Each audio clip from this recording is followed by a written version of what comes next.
Ladies and gentlemen, welcome back to another episode of the Vendors Table. My name is MC Midday. Today we are joined by a recently married couple, Tunrayo and Sila. Thank you. How you guys doing? Good night. Hi, thank you for having us. Good. No, it's a pleasure. Thank you for coming down. All the way from France as well. Appreciate you. I came for this podcast. Yeah. All right, cool. So we'll start with a little icebreaker, just to get into the flow of wedding things. The game is how many different vendors can you name in 30 seconds? So I want you to say a number, and then we're going to try and see if we can bid higher. And if you think the other person can't do the number they've said, you call them out and they've got to name that many in 30 seconds. Make sense? Mm-hmm. Okay, cool. Let's start ladies first. How many vendors can you name in 30 seconds? How long is 30 seconds? 30 seconds. I can... 10? Wait, 10? do you mean the different kinds of vendors, or do you mean the actual brands? Like Different actual types of vendors. Okay. Yeah. Cool. So we've got 10, yeah? I think. Yeah. Okay. I'm able to do more. Yeah. I can do more. At least 10. If she can do 10, I can do 10. Can you do 11? I can do 10 and a half, but 11 is a stretch. So are you saying you can't do 11? I can maybe do 9. 9? Yeah. Okay. Let's go with your 10. Only you can one see of us he was was saying, what time do I turn up? you can see he was actively involved in the planning as well. Listen, I'm here to manage her. I'm here to make sure that she's doing well. That's what they said. Okay. All right, so let's go with 10 to write 10, yeah? Okay, yeah. 30 seconds. Ready? Yeah. 3, 2, 1, go. Okay. Cake vendor, DJ, caterer, decor, florist, photographer. Yeah. What else do we have? 6 so Dancers, why not? far. Yeah, why not? Entertainment, saxophonist, DJ. You said DJ already. DJ. Oh, I said DJ already? Okay. Live band. Yeah, one more. Camera people. Camera people. Sorry, like static camera. That's like photo booth. Okay, photo booth. Okay. Oh, we got the 10 just in time.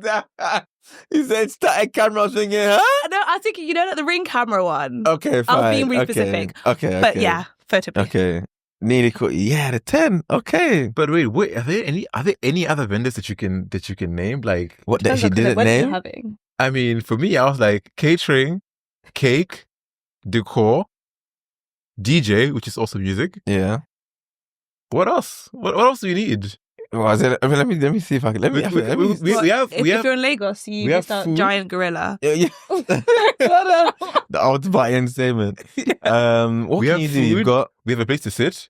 We We've have got venue. music to listen to. venue, food, drinks, decor. I mean, catering, production. You've got makeup artist. You've got hairstylist. You've got cutlery. Makeup. You've got serving staff. You've got. But cutlery serving stuff, that is all caterer. No, it can be different though. There's Damn. companies that just do Can, that's crockery. There's true. companies that just do waiting staff.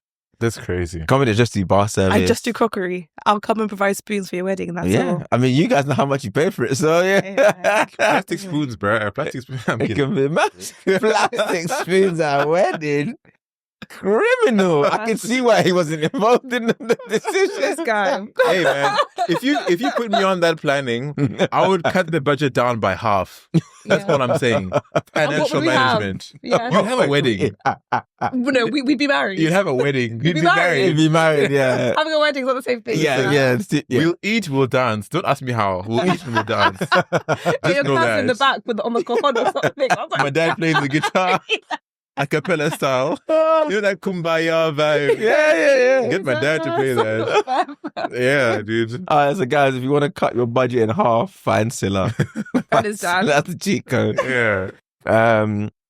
Okay, cool. So we are midpoint in terms of, is it midpoint?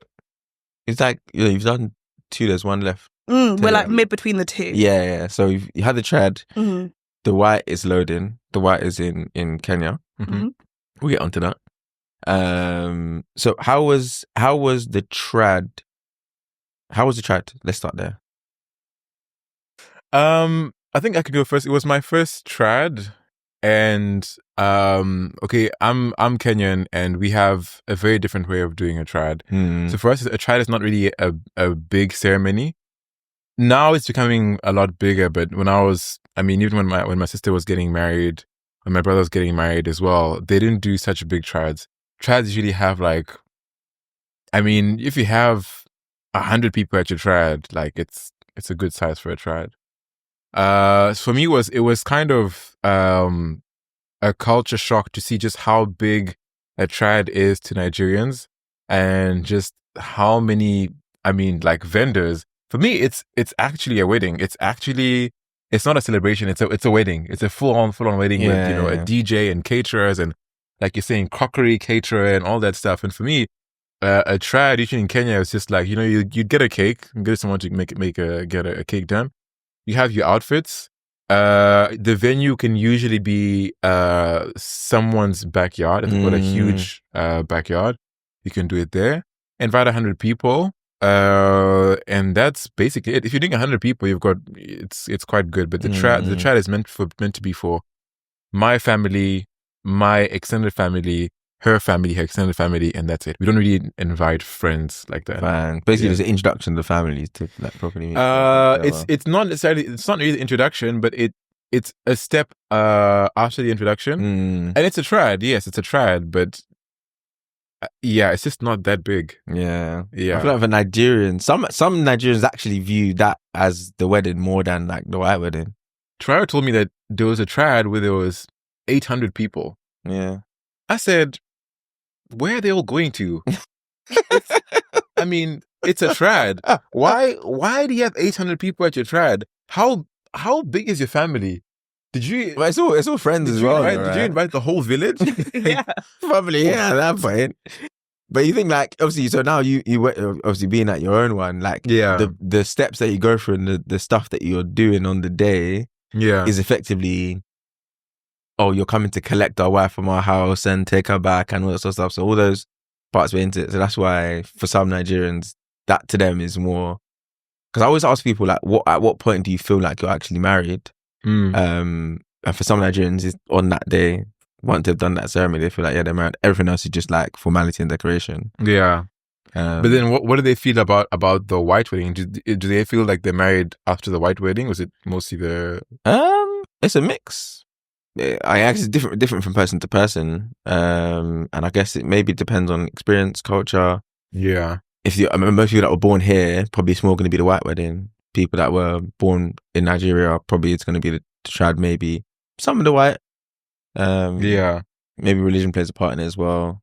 I don't know. But yeah, for me, apart from that, it's just that there was a lot of processes that I had to go through and my family had to go through, because we didn't know.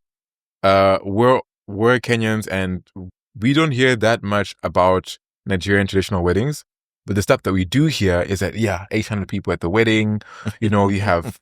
I was shocked at the first trad I attended, Tunrayo's cousin's wedding. They had 4 outfit changes. I said, "Good Lord!" I'm like, it's as you guys can tell, it's just old. It was a bit much for me. Yeah, I had never been to a wedding ceremony where the couple had done 4 outfit changes before. 2 at the very most. Sila was like, I just saw him. I was like, where's Sila? And then I saw him. He had some food or something. He just stood there watching. Shocked in awe. Silent. I said, but one thing I did say is that it's a vibe. Yeah. It is a vibe. You will eat and you will dance and you will be merry. It's festive. Yeah. We saw you shaking a leg for sure. We'll come to that. One leg. Lifting a leg. Yeah. Enjoyment. I was levitating, bro. At what point? I was supposed to know the air. Said, I'm not surprised. He was having a whale of a time. How was it for you, Tunrayo? For me it was really fun. The lead up, I was really conscious as well of like Sila and his family, and I really was concerned that that a lot of assumptions were being made and that they wouldn't know what to expect. I was really nervous for them to think it was going to be like a really chill event in like the backyard. And then they saw several hundred people dressed to the nines, you know, Nigerian Chad style. So I was like, does everybody understand? Does everyone like, do you guys understand? Yeah. I was very concerned that they like weren't prepared for like what we were about to do. But they were, honestly, by God's grace, because it wasn't easy to kind of translate that. But yeah, also for me, I guess I was like, I'll do a trad like to please my parents kind of thing. Like I'll do it because they want to do it. Fine. My dad wants to do it. But then doing it and then thinking about, you know, the white wedding that's coming up, you know, there's almost no family involvement with the white wedding. You know, all that happens is that my dad will give me away and that's it. But obviously with the trad, you know, like so like I don't come in until centered around the parents, basically. Exactly. And and really like the wider family. And it really is like, actually, like we have like raised you and like we'll give you away. And I think to be able to like involve my parents, involve our wider family, even like, you know, your aunt got involved as well. It really kind of gives everyone like a stake in the marriage. It's really like we were both saying afterwards how like supported we felt and how much we were like, wow, like we have like a whole village behind us. Because everyone was just there for us and was so involved. And so like I'm really glad we did it in the end, actually, because it really wasn't that important to me. But you just don't get that kind of family involvement with your white wedding. So I had a great time. Nice. I mean, we'll see you guys having a great time. So when you were planning the trad, how did your thoughts on what it would look like compared to the reality? Well, okay, we were like, okay, we're going to do 100, 100. Because we always knew we were going to have two weddings, one in London, one in Nairobi. So, okay, we're going to do 100, 100. So I said to my dad, we're going to have a wedding of 100 people. He said, you have offended me. I said, I'm sorry. He said, you have, that number is offensive. I said, I'm so sorry. Dad, I'm so sorry. He was so upset. He dismissed me from the beginning. I was like, okay, I'm clearly gonna have to like change like my expectations. So we started 100. We ended up having over 300 people there. Basically, long story short. Start 100. If you ask me, my expectation was that there was gonna be around about 100 people there. Yeah. And I think I only came to terms with the fact that there's going to be over 100 people there about 2 months before the wedding. It was the bouquet that did it for you. The bouquet? Yeah, when I was going to get a bouquet. Yeah. So yeah, I didn't know. For me, I was like, why are we doing so many weddings? Because the bouquet story she's referring to was a civil wedding that we did. Okay. So on the same day we did the triad, we did a civil ceremony where we did the signing. She said she wanted to get a bouquet of flowers for the civil ceremony. Like, but the civil ceremony is just going to be like 4 or 5 people. We're going to sign some papers. We're going to smile. And that's going to be it. She's like, oh, but no, I have to have a bouquet of flowers. And I've went and bought an outfit. You've bought an outfit? I was like, yo, wait, what were you planning to wear then? Listen, you know how as a guy, you've got like some clothes in your closet that look good. Okay. But you're not going to go out and buy some new stuff. So I was like, I'll look good. I'll look formal. I'll maybe just get like, I have a pair of formal black pants. I get a pair of formal black shoes, just a jacket that I have somewhere in my cupboard, and that's it. I had to go and buy a suit. Yeah. You have to buy that suit. Yeah. I had to go and buy a suit. Yes. So I didn't realize just how many people would be there, and the bouquet thing really did trigger a lot of things. But on my end, I was like, 300 people at a wedding. Well, the figure we wanted was 200 people, but even then, I was like 200 people at a wedding at a triad. I was not prepared for this. So at one point, I just gave up and said, you know what? Do what you want, and my dad gave me such good advice because I went to go and complain to my dad. This man has over 30 years of experience in marriage and in officiating weddings as well, and in marriage counseling. He said to me, Sila, the wedding is for the bride and the mothers. All you should do when you get there put on the suit. And I said this suit. Don't say your suit, because you might pick a suit and she might change it. So put on the suit, a suit, and not your birthday suit, please. Yeah. Just put on the suit and ask, where do I sign? That's it. Those are the only two things you should be concerned about. Anything else, leave it to the other people. And I was mad at first because I was like, yeah, the colors of the Agbada. Why do you have such dark colors? It was nice though. And he didn't trust the vision. He didn't like the colours. I said, trust me, it's going to look good. Do you like it in the end? Yeah. In the end, it looked good. Yeah. In the end, it looked good. But leading up to that, if I had to advise someone, I'd just be like, yo, take your foot off the gas, man. Like, Fine. two people trying to plan a trad, one person has to take the back seat. Yeah, because I mean, it's as is like when two people come together. It's not just two people, because it'll be me, and then it'll be her, and then it'll be my mom, and it'll be her mom, then it'll be my dad, and her sisters, and everyone has their input. Yeah. No, the flowers should be pink. No, they should get fuchsia flowers. No, you should be wearing these kinds of shoes. No, our caterer. If there's too many people involved, there's all the elements necessary for conflict. For sure. Yeah. For sure. Did you guys run into much conflict? I don't think so. I mean, between her and I, yes. There were stages where there was conflict, about the bouquet thing. I was just like, we're doing too much wahala.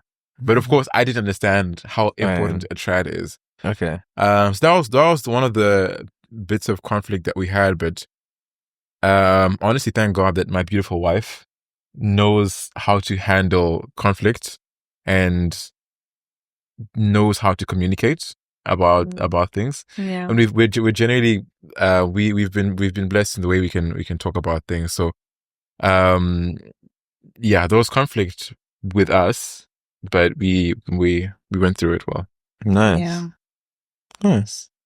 What about, because I know your parents, also being the Nigerians, would have had some. God bless them. You're laughing because you know my parents.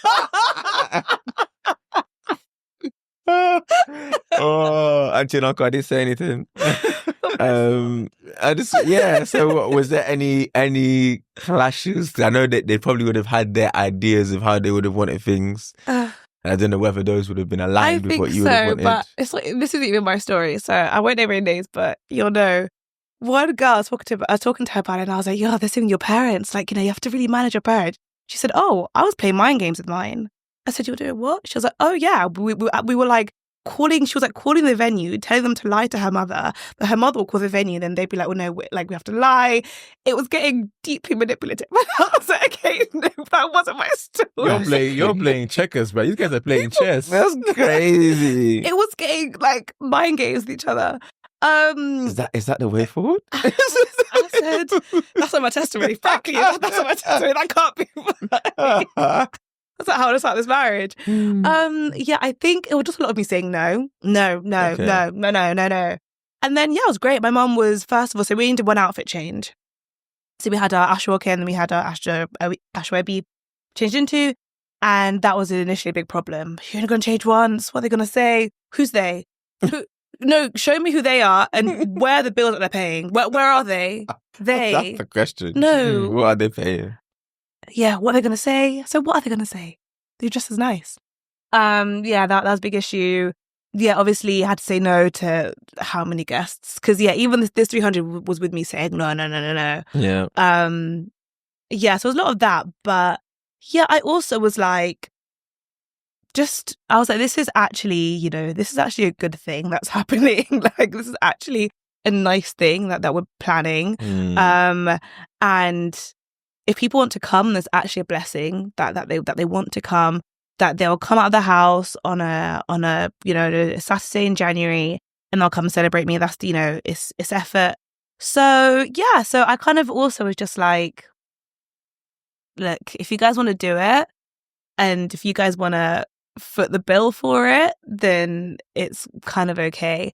I guess I was just like, let me just enjoy what I can enjoy and not get upset about what I can't control. And then people were like to me, "Oh, you're so chill." And I'm like, there's very less I could control here. So Yeah. it'll be fine. But also, I think that if I'm just taking a step back and looking at Tunrayo's parents and looking at it from their point of view, it's the first wedding that the household has. Whereas on my side, it's like all the other kids are married. So this they've finished all the wedding games. I'm just a side mission, you know. So for me, they weren't really like controlling, or they weren't really majorly concerned about the small details. Fine. They're like, at the end of the day, you're gonna be married. They're like, we've seen people who've spent massive amounts of money on the wedding, and then 4 years later they're divorced. They're like, just have a whatever the wedding is, make sure that you stay married throughout it all. So yeah, I think that there is also that element. Parents who marry off their child for the first time usually are stressed. It's like the same thing, like your first child going to school for the first time. You know, you're stressed. You want them to have a handkerchief pinned onto their shirt. You want them to have their shoes shining, all that stuff. And there's times the third kid going to school, you're like, scruffy, hand me down, let's just get out of there. By the time you come back, all the stuff will be lost anyway. So yeah, I feel like there was that element. If this was my parents' first, the first child getting married, I think there would have been maybe some conflict between our parents. Yeah, really? I think so. Yeah. Because my mom was quite stressed that we aren't adequate enough in terms of you said that, like you just said, Tunrayo, that we might not take it seriously. My mom was like, they might think that we're not taking it seriously. Okay, fine. My mom was like, how do we make sure we have enough? We need to have more gifts, more this, more that. I'm like, wait, hang on, Mom. You're coming from Kenya. You only have a certain amount of weight that you can bring. There's also that. If it was Kenya, we would have brought cows, but like, we can't bring cows. So, but yeah, my mom had her own like anxieties. Okay, fine. And yeah, I think that after lots of experience, she understood that there's some things that you don't really have to bring to the light. For sure. Okay. Nice answer. Well, it sounds like it was not too stressful to get through the planning stages. Yeah, no, it was okay. I think we were just really focused on like getting married and like sorting all of that out, and making sure that everything was in place and ready. I think we were like, how it happens is. But you know what? No, I disagree. It was stressful, but not. Yes, the planning stuff was stressful, but there's also other factors that were that were at play. That's for example, with me administratively, like I'm Kenyan and I live in France and I have to apply for a work permit, etc. And I had gone several months not hearing back from the French government about my papers. So that was just one thing, because we're like, you can plan all the agbada and all the cake you want, but if this boy can't cross the English channel, no, there'll be no wedding. You'll get married via Zoom. No, there'll honestly, be no wedding. At the time, I didn't even tell you this, but at the time, there was like an advert. I guess film has come out now called like The Young Woman in the Sea, and it's about the young woman who swam the English Channel, like the person who did it, like the youngest or the first. I was like, people can swim this thing that my husband is blocked behind. Like, you can even swim it. Like, that's so insulting. Like, people actually swim this thing multiple times. That is hilarious. And you can't even cross it to come and marry me. Yeah, you're right. It was definitely, that's actually it. Fine. There was a lot of administrative stuff happening in the background. I was like, I can't physically pick between champagne pink and blush pink because, like, it's bigger things to worry about. Yeah, like, and you said several months. Precisely 11 months, Sila's thing didn't come through. 11 months. 11 months? Yeah. Oh, yeah. Did you apply in November? From the first time I applied, yeah. Mm-hmm. So logistically then, for people that are in a similar situation, how does the process work then legally? Are you married here in the UK, or is it like an international one, or? No, we're married here in the UK. Okay. I would then have to go and tell the French government I'm married, which is what I'm in the process of doing now. Just have to give them the marriage certificate and let them know that, you're married, but you have to translate everything. But before that, I had a work permit, and that work permit expires after 1 year. At the 1 year mark, you can renew this, and they give you a 4-year work permit. Okay. But the thing is, for me, after my 1 year period was coming to the end, so I applied, but I didn't hear anything from the government. You know, when you apply, usually the government says, well, they said that we have received your application. And then after that, just radio silence. That's crazy. Not like we received. Usually they receive your application and then they give you they give you a temporary permit. Okay. Basically, it says that while we're still processing your new permit, we understand that your expiry date is on, like, let's say it's expiring on the 28th of February. They say that while it's expiring, you have 5 months, which means it's a 5-month extension. But in those 5 months, they can either accept or deny your application. Okay. Yeah. Yeah. So I wasn't getting anything. So the 31st of January came and went, and here I was, your boy was just, no papers, twiddling thumbs, sweating. Terrible. That must have been stressful. And there I have my wife telling me, "Oh, we need to pick between cherry pink and blush pink." I'm like, I need to pick between. Can I stay in France? Can I go back to Kenya? Pick between red, white, and blue, and green, black, and red. Yeah, it was. So that I think was kind of what God used to prepare us for the wedding planning. I think going through that brought us together. Yeah. Okay. Yeah. And also just like put everything into perspective, didn't it? Like, we were like, God, it's such a gift that we're getting married. Yeah. You know? Fine. We weren't like, no, if we don't have this vendor, then like this, it's not even worth having. Like, screw the wedding. It's not even worth it. If we don't have Tasty, if we don't have this person, we were like, if we get it is by the grace of God. If we are there on that day, if there are 3 people eating 4 grains of jollof rice, it is a blessing. It is something that it was beyond our control. And it is such a gift. So yeah, like we were like, yeah, anything. We're like, Mum, anything you want? Yeah, sure. This person, yeah, sure, whatever, it's fine. And even to that being a gift, one of my so just say groomsmen, Ashwebi boys, his visa got denied. So he's supposed to come from China to. Oh, damn. He lives in China, so he's supposed to come from China to, and they denied him a visa. My parents had to get a visa. My sister's bag got lost. It came 48 hours after she landed, and that bag has some important gifts for the family. So it's just like, I mean, when you put it in perspective, you're like, I would at least we're here, at least we're getting married. Yeah. If whether I'm wearing white shoes or black shoes, doesn't really matter. Like, we're getting married. Everything else is a bonus. Yeah. Would you have done anything different in relation to the trad? Looking back now.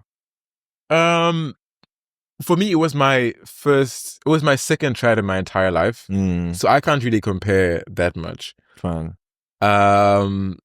But no, I personally, from my experience, I wouldn't change anything. Yeah. I had groomsmen and I had men that were like A-star number 1 who accompanied me, who helped me. My parents came through. Like, there's just generally a good energy. There was a good energy and a good vibe. I can't think of anyone who had a bad time or who said they had a bad time. I can't think of any, like there was, for me, I wouldn't change it. Nice. I really loved it. Nice. Yeah. I think me too. I'm thinking of the actual day and yeah, like we actually enjoyed the day and we were, worried that we were going to be so caught up in everything. But we actually really enjoyed the day. My sister, God bless her, she really took on a lot of the stress. She really shielded me from, she really shielded me from a lot of stress. So yeah, shout out to her, to me as well. I saw her managing people in the background. Yeah, my sisters, she did so much. So on the day, I genuinely enjoyed myself. People were like, do your cheeks hurt from smiling? And I was like, no, because I'm not like putting it on. I'm not like trying to smile. Like I'm just having such a fun time right now. Good. It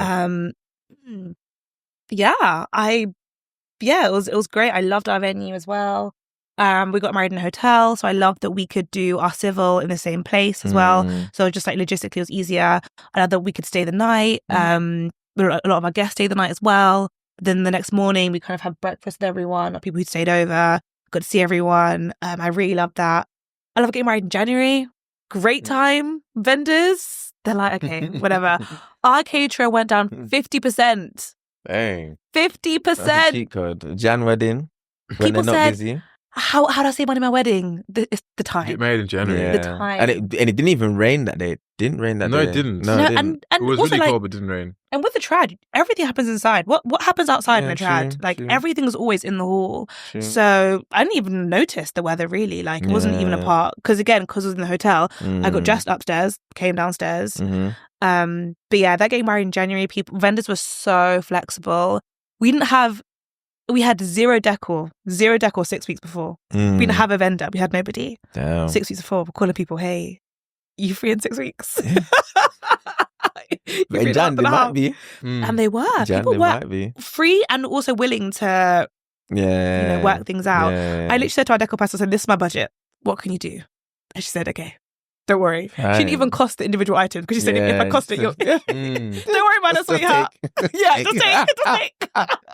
She said, just take. Full girl. Oh. that's dope. Yeah. So I love getting married in January. I loved, Nice. loved it. Okay. Agreed. So that was the Chad. Now let's. Oh wait, what were the? So as a January wedding, it was on a Saturday. Mhm. It was 300 guests. Yeah. What was? Do you know what the total spend was for the Chad? Total spend was about 20K. I think. Okay. Mhm. Okay. So that was 300, and then food as well. Drinks were included. Yeah, that's for everything. Yeah. Damn. That's for absolutely everything. That's good going. Yeah.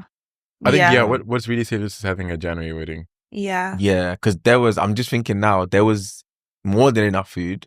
Yeah. There was more than enough drinks. Mm-hmm. Obviously the vibes are good. Yeah. Yeah. Decor was nice. Yeah.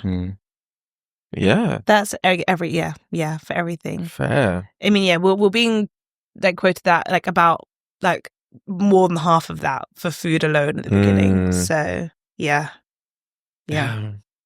Fair. Yeah. Okay. That was good. January. Jan is a cheat code. Yeah. Jan is a cheat code. So next one, white wedding in Kenya. Talk to me. Obviously, we've not had it yet. By the time this comes out, we will have. Mm-hmm. But what's the planning for that been like? Obviously, it being different, and how's it been different to planning? Obviously, the trad which is in the UK. I mean, the primary difference is that Sila's sister, by coincidence and God incidence, is a wedding planner like by trade. That's like her actual job. So we've hired Sila's sister to wedding plan, and she's given us sort of the full package. Coordination, on the day coordination, pre-wedding stuff, even like guest coordination, absolutely everything, basically. Okay. So it's a very much like she basically says, do you want this, or this? And we say this. Can you get it cheaper? She goes back, yeah, got it cheaper.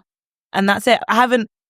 We've spoken to one vendor because she wanted to talk to us and meet us, the photographer. But apart from that, we haven't liaised with any vendors. Yeah. Unless I think it's a really big help to have my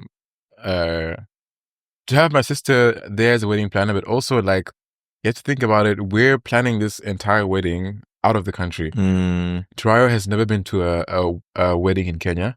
So obviously she doesn't know like the wedding cultures in Kenya and what it's like. So first of all, kudos to you because it's a lot. I mean, a lot for a woman to plan a wedding in a country that she doesn't know, with a budget that she doesn't know. Like it's a lot. So having my sister on the ground, who's done multiple weddings, who can speak to vendors and stuff like that. It's. I don't think we would have been able to plan the wedding without her. No. Yeah. To be honest. Yeah. Yeah. No. I would have had to maybe fly to Kenya about 2 or 3 times and to factor in the papers issue. I wouldn't have been able to do that, so I'd have had to plan the whole thing via Zoom. Like Yeah. I literally, yeah. And both of us at different points, we've had, when was he on Spear? September. So around September, he was like super swamped with work, really inundated. And then like for me now, it's like a really busy time with work. And I just think that, yeah, if we had been like managing this, especially that month before the wedding, like you think, oh yes, a month before, I'm going to just be, it's basically just like, Even more it's like the smooth sailing. No, that's when everything's happening apparently. And like I literally would not have been able to do anything right now. So I don't know how I would have done it. Yeah, so just the fact that it can kind of happen while we're like living our lives is amazing. And yeah, I think, you know, they would have had my accent and been like, okay. Prices going up. Even your accent, sir. Even my accent. Even you, they know. Prices going up. It's true. It's true. And what would we know? Like, what would we know? Yeah. We'd be like, okay, I guess. That's the cost. 20,000 shillings sounds good for a cake. I don't know. Yeah. Like, yeah. So, yeah. So having her on the ground has been, it's been great. It's felt like, it's just felt so luxury, hasn't it? Like, it just felt. Yeah, I would say if anyone listening can afford a wedding planner or a wedding coordinator, get it. Because it's one of those things where it's like you pay for your comfort or you pay for your peace. Yeah. Because you can not have a wedding planner or a wedding coordinator. And it's possible. I'm not saying it's impossible to do it. It's possible. But at what costs mentally, physically? Yeah. Because they're now, you're on the day before the wedding. A friend of mine, Tunrayo knows, I won't mention, but a friend of mine, the day before the wedding, the groom, he's busy moving drinks in in his car from the house to the venue. You know, he's doing that all by himself with him and his dad. Why? Because he didn't have a wedding planner who could have gotten people together, you know. So, if you can get a wedding planner and a wedding coordinator, an on-the-day coordinator, because it just makes things so much easier. Yeah. Okay. So actually, going back to, across all three, but so for you guys then, at what point do you guys feel like you're married? Is it the registry? Is it the Triad or the white wedding? I feel like I'm married at the end of everything. So after the white wedding, yeah. Yeah. Yeah. The civil wedding, of course, is great. The Triad, amazing. But there's just something about putting on a suit and watching her walk down the aisle in that white gown. It's like this suit. Yeah, This suit. There's something about that. I just wanted his suit. I actually let him. I said, Yeah? I won't. Yeah. That one, I at least I got You one. did. Yeah. So yeah, just sorry, I lost my train of thought. Listen, there's just something about putting on the suit and Yeah, there's something about that, and then also doing it before, in front of a pastor and before God, that just kind of seals everything. yeah. Yeah. That kind of is the element that is, we haven't had that sort of church. Yeah. Maybe more, we're not doing it in a church, but yeah, that religious aspect. But I do feel, and you probably agree with me, like given away, you know? Yeah. It feels like the family have relinquished, you know? And now it's just kind of the, like you said, the sealing of it. Kind of, in faith and doing our vows. We didn't do vows either. So there's that kind of part of it. But yeah, so I feel like we're somewhere in the middle right now. Yeah. Kind of In limbo. like I'm neither in my family's arms, but my husband is sort of like holding me along. Bit of both. Yeah. It's never been bad to have more hands carrying. Yeah. So let's quickly look at cost difference or cost of Kenya wedding and then the difference between the two. So what are we looking at price wise for the Kenya wedding? And then what's the context of the wedding? So what day is it? Where it's March? Yeah, 12th of March. Yeah. Which is summer, but heading towards the end of summer. So it would be the equivalent of having a wedding here in like September. Okay, so it's like the back end of peak season. Would it be peak season? Considered peak season? No, yeah. Peak season is until about February-ish. Okay. Yeah. Okay. March is the end of peak season. April is when the rainy season starts. April, May, you have a lot of rain. And then June is when it's like, June, July is when it starts getting cold. Okay. When I say cold, I mean like minimum 7 degrees. Yeah. And then how many guests? So we had 150 guests, but now we've bumped it up to 200. Oh, Because my mom Parents do calculated. parenting. Yeah, when you're a parent and you've worked in the church for a long time, you can't just have a wedding of 150 people. People will be like, "Sister so and so, you mean you can't even invite me to your son's wedding?" yeah. So it's just to accommodate all that, we've decided to bump up the And numbers. to be fair, it's not only your mum. We've also got more people than we were expecting. Yeah, We thought there'd be about 30 people from the UK, Mm, and there are more, basically. Okay, a lot fair. more of my family decided to come. So yeah, so it's both sides really. yeah. fair. So yeah, just in terms of comparing the two weddings, I mean, when you asked this, I was like, yes, I get to answer this question. But comparing the two weddings, so what we're getting in Nairobi, I and Tunrayo have been shocked about with how expensive it is. Yeah. We didn't expect it to be so expensive. Now, there's two ways of looking at it. We can say that we're paying, top of the range vendors. Mm, But I know that, and I know that in Kenya, you can get married for. I'm not too sure how to convert things into what figures, but you can get married for like, I don't know, £10,000. yeah. And you can do it like a decent wedding. Yeah. Less than that in Nairobi. Less, yeah, probably 5k. Yeah, That'd be like 8,000, 800,000. 800,000. Yeah, you can get married for Zero. about 800,000. Have a wedding of about 120, 130 people. Mm, Yeah, damn. depending on now where you do it. But you see, we've chosen like a huge like garden. Mm, We've got relatively good vendors. People that are reliable. In Kenya, the thing is that we have a lot of people getting married, a lot more than here. So everyone feels that taking pictures, it's easy. I'll just get my friend Bob, who has a camera, to take pictures. And and there's a lot of amateur people who haven't like mastered the art of being professional and doing things in a professional way, in a professional manner, not being late with giving pictures, not being late as a vendor. People who won't necessarily cut corners. In Nairobi, a lot of people will cut corners to try and deliver the product, but you get the product or the service and it's just shoddy, a shoddy job, shoddy cake, shoddy decor. Yeah. So you in Nairobi, you kind of pay, you pay for quality. Fine. Okay. Yeah.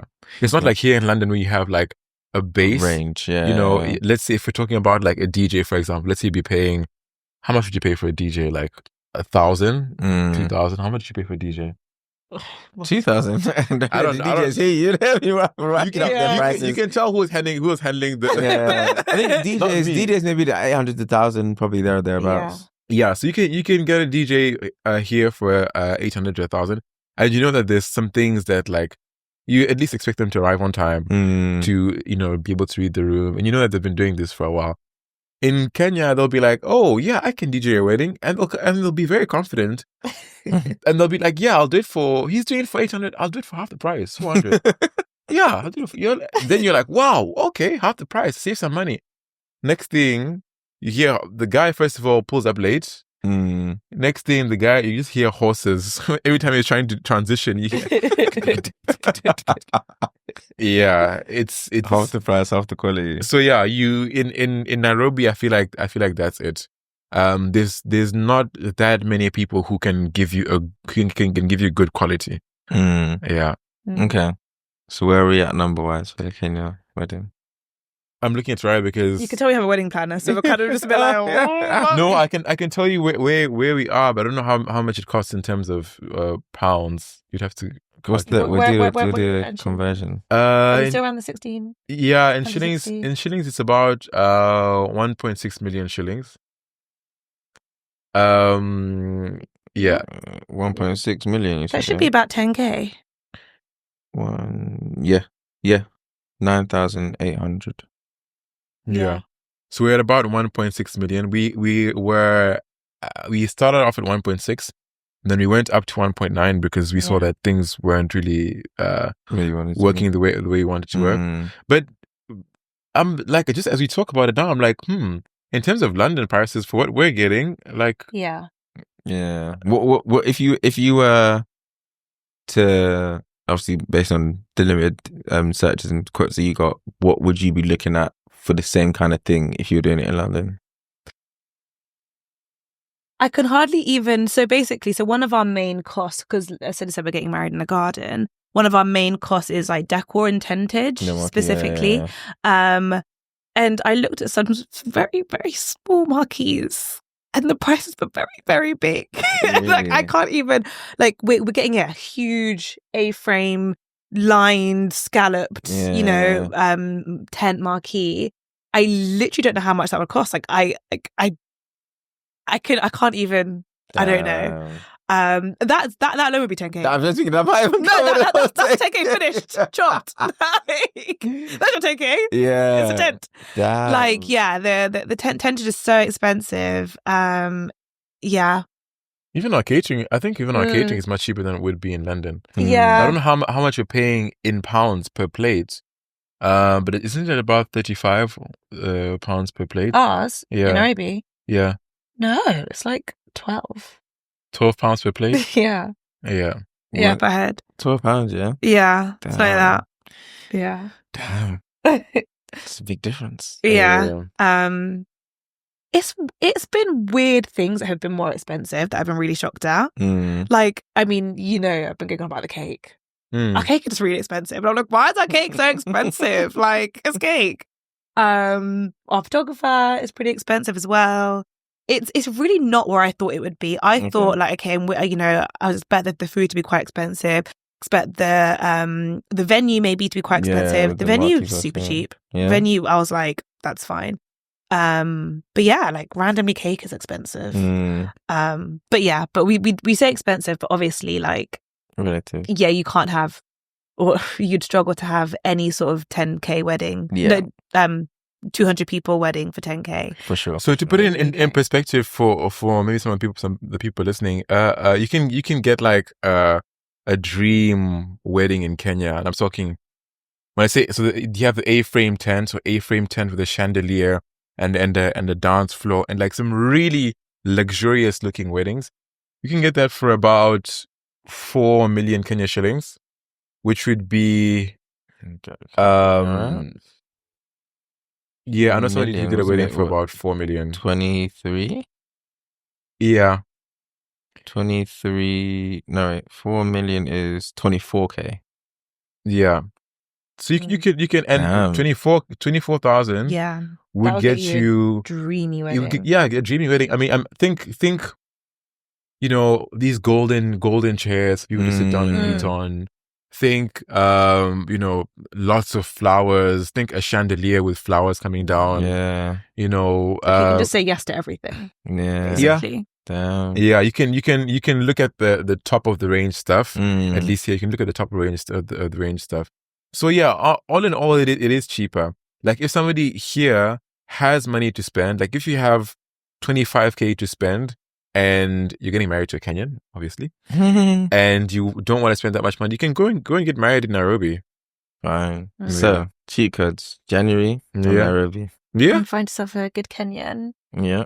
He's got a sister as a planner. Your sister's wedding planner, yeah.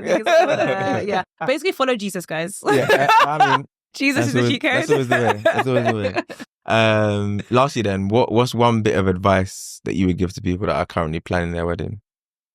I would say just focus on life after the wedding. Because the wedding is gonna go. And people are going to eat, people are going to come, they'll eat, they'll dance, and they'll be gone. For sure. And when you have beef during your wedding, people will be like, why did you guys just stay together? You haven't been here, you haven't supported us. People, I mean, what I'm saying is people will come, they'll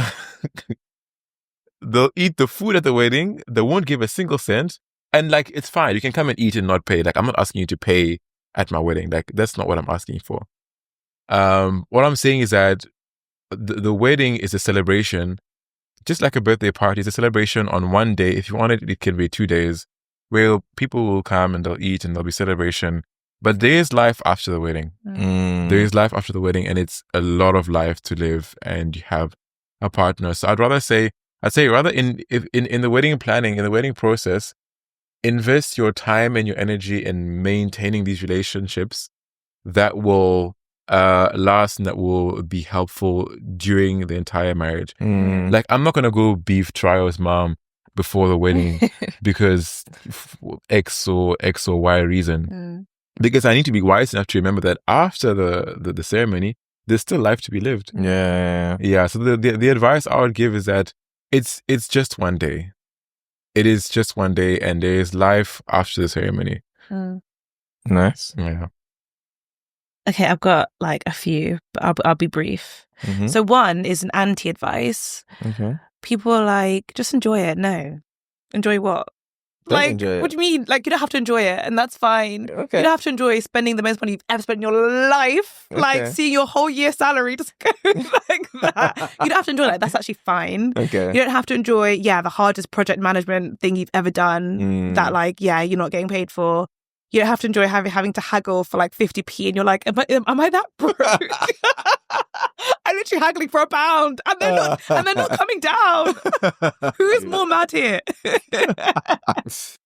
Like, you actually don't have to enjoy any of those things. Like, it's actually fine to like not enjoy the wedding planning process. Like, you're not a bad bride. You haven't like not married the right person. You're not like, it's actually fine. It's a crazy experience. So you don't have to enjoy it. Plan your honeymoon. Do the honeymoon. Do it like you should do one. I'm so glad that we've got ours coming, that like we can look forward to that afterwards. That is for us, and that we've kept it so sort of between us and so like sacred between us. Like it is hard because there's so many other things going on, but I would say just like do the honeymoon, like book it early, and so you can't back out. Because you want to back out because you'll be like, that's money that could go on this, but like do it. And then just like, kind of like what Sila was saying, like, to have some perspective about the fact that this will pass. And what you're saying about the people around you, there are people around you, my sisters, my bridesmaids, who they'll literally serve you and like be nice to them and like honor them and acknowledge that these people, our friends who are coming from like the north of England, from, China, what other countries can you? Canada, America. People have come to like really like support and to serve, and so really honor them and like try to make them feel special, make sure like that they know how much you appreciate them, and be nice to them on the day. Last bit of practical advice for the guys: take care of her on the wedding day, because I'm putting through. I'm all peppy for pictures. Hey, what's going on? This girl has been smiling and taking pictures for the last 2 hours. You know what I've been doing for the last 2 hours? Chilling, making jokes with my boys, shots, drinking. I saw a video where a boy and a dude and his groomsmen were playing PlayStation before the actual wedding. Like a couple of hours before. So I would say that, as a guy, you generally have more energy and less things to worry about. So take care of her, and make sure she eats as well. Key. And the last thing, make sure if you can, get a I call it breathing time. Get like 15 minutes where it's just the two of you, where you can sit and just not have the eyes of everyone looking at you. Just have a couple of minutes to just deep the day and to be like, we are actually married. Actually. So you had that moment. That's cute. It's necessary. I think it is. Yeah. Sure. Because the day goes by so fast. That little halftime, pause. I think it's good to just slow down. We're laughing because Sarah always says we're actually here. Right now. Yeah. That's amazing. Guys, thank you very much. Thank you, Mide. We love you, MC Mide. Of course, we love you too. We got something for you. Oh, damn. Yeah. Oh, damn. Take care of our people. Oh, so shout out to the food sponsor, Decor Cafe. Ooh. We've got some Chapman for you. Ooh. Ooh. We have some jollof rice, and we have some small chops.